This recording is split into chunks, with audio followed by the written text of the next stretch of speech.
ei kuitenkaan Raminilla, vaan hänen isällään. Tervetuloa Ali Reza Sohrab.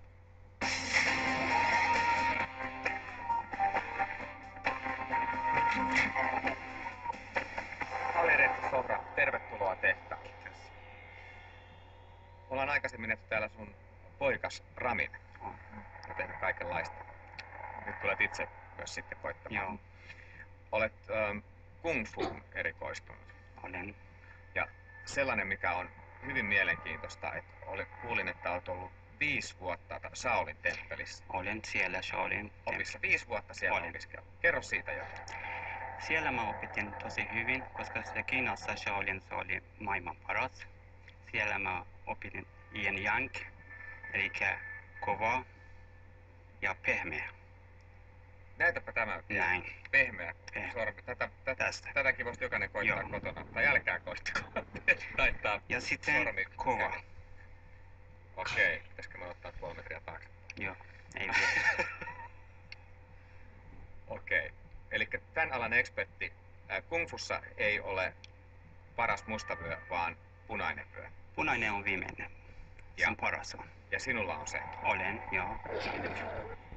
Okei, mä voin kuvitella mitä kaikkea sä pystyisit tekemään, mutta nyt tänään tehdään se, että sä meinaat työntää tätä autoa, mutta ei siis mitenkään normaalisti, vaan niin, että sä laitat keihään kärjen Aivan. sun kurkulle. Joo. Ja sitten toinen pää on tätä autoa vasten, niin sä työnnät sitä.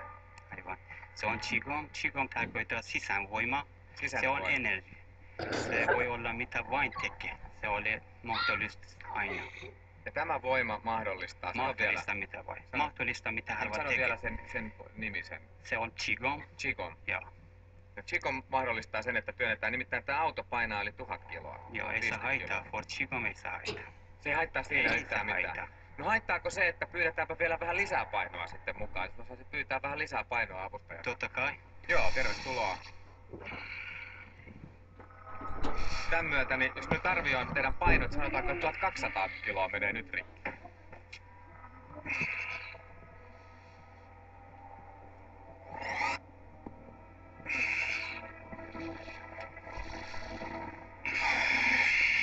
Keihäs kurkkuun ja menossa.